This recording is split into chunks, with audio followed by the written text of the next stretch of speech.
Okay, before we finish up this chapter, I do want to do one more thing, which is to really go back to the concept of derivatives and make sure that you understand what a derivative is. We do have to use derivatives in this class. Calc 1 is required for this class. You can take it simultaneously, but we do need to be able to do derivatives now and integrals later. So, we're gonna learn them and love them. Okay, derivatives. So the first thing to remember is we had basically position, and we have velocity, which is the derivative of the position, which you currently, if you don't know derivatives, know that just means the slope of the x versus t curve. And acceleration, which is the derivative of velocity.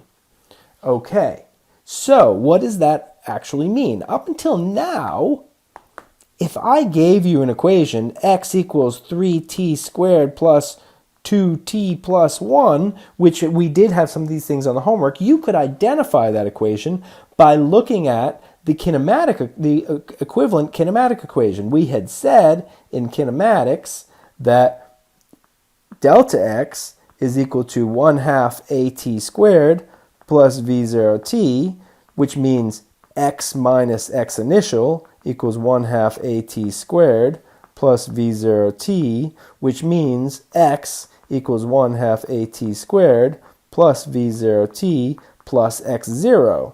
So this is our kinematic equation. This is some arbitrary equation I just gave you.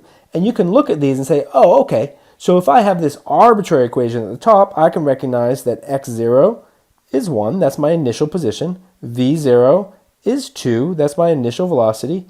And, oh, let me do these in red. And the constant here is 1/2 a.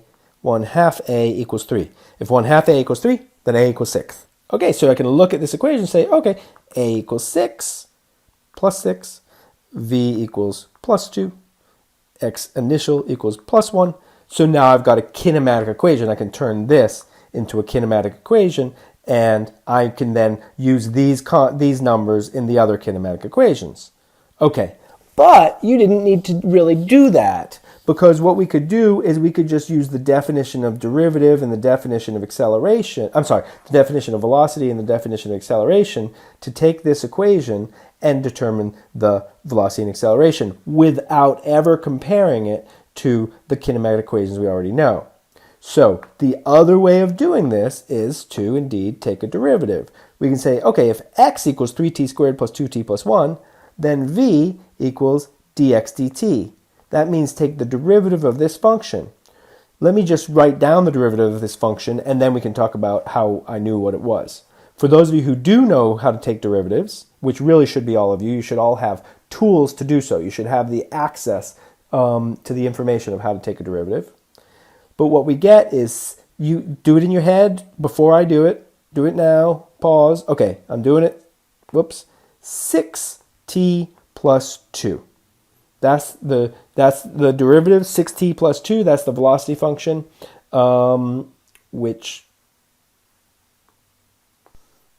you can go ahead and compare that to at plus v0, right? Our equation, our kinematic equation, v equals v0 plus at. Oh, indeed, v0 is 2 and a is 6. Okay, but we didn't even need to know this kinematic equation in order to figure this out, because we could take a derivative. We can take the derivative of v, dv dt. The derivative of that is 6. And oh yeah, look, we knew that the acceleration was 6. And we found here that the acceleration is 6.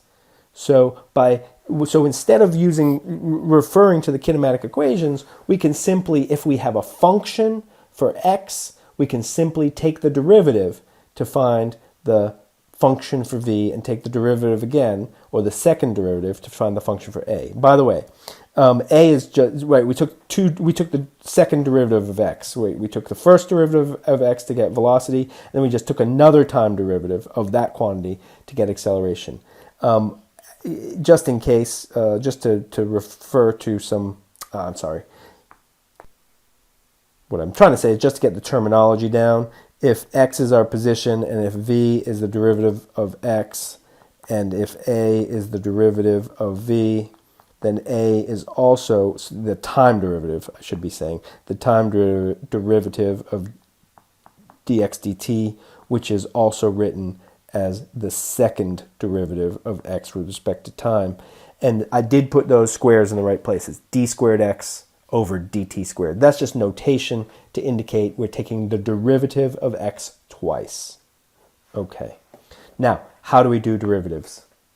Well, like if you don't know how to do derivatives in this class for now, until you're otherwise told, I am only going to require that you do the basic derivatives. You don't have to know the derivative of cosine or x or natural log or anything like that.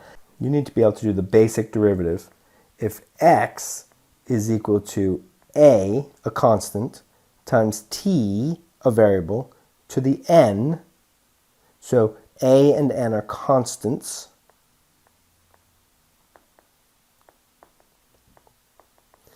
then the derivative of x with respect to t is equal to what?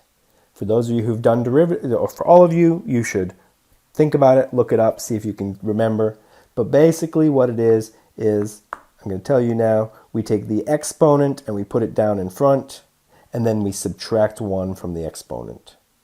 So the derivative of x with respect to t is n a t to the n minus 1. So nothing more than that. That's all it is.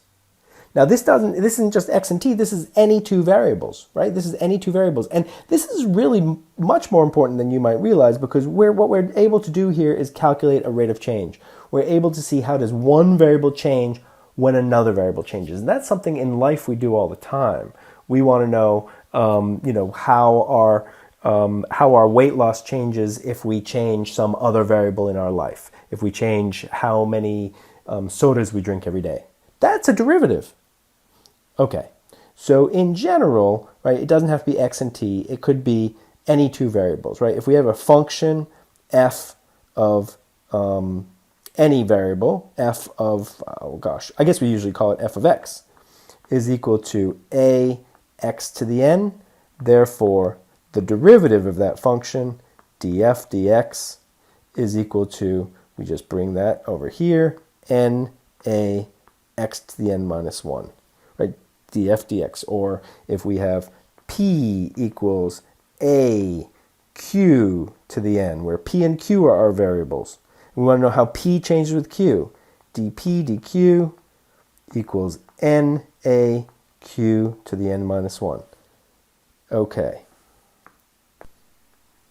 So this also means that, let's say that we have p equals a q to the n plus b q to the m plus c q to the n m o p q r. I can't think of s. Okay, where p and q are my variables, p, q are the variables, and then everything else is constant. All the others are constants. I won't write that down. And we want to find the derivative. We can say, how does p change with q, dp dq? Well, we take the derivative of the first term, n a q to the n minus 1. And we add the derivative of the second term, n b q to the m minus 1. And the derivative of the third term, plus s c q to the s minus 1. Derivatives are that simple. You need to understand this. You need to be able to use it as a tool. Okay, let's just be clear, like how this applies to kinematics. So let's say in kinematics, if I give you a function of position, x equals 17t cubed plus 2t plus 1, and ask, oh, okay, what's the acceleration function? And you say, oh, the acceleration is, we can just look at this and compare it to kinematic equations. No, you can't, because this is a t cubed. In this case, the position does not go as a constant acceleration function. And we said we're never going to do non-constant acceleration, but we can do it mathematically. So this is not a constant acceleration. Constant acceleration function is a quadratic. So I want to know what is the acceleration if this is the position? Well, we first have to find the velocity. Velocity is dx dt. So that's 3 times 17 times t to the 3 minus 1. How do we do 2t? Well, what's the power? The power up here is 1. So we bring down the power 1 times 2 times t to the 1 minus 1. Yes, that's 0. And then you say, oh, what do I do with the constant? Well, this is just t to the 0. So it's 0 times 1 times t to the 0 minus 1. So what we end up getting is 3 times 17, which is 51, I think, t squared plus 2, plus 2. And that's it. This is t to the 0, which is 1, and this is 0. So the first thing to recognize is that, let me rewrite the original. Well, we haven't gotten our answer yet.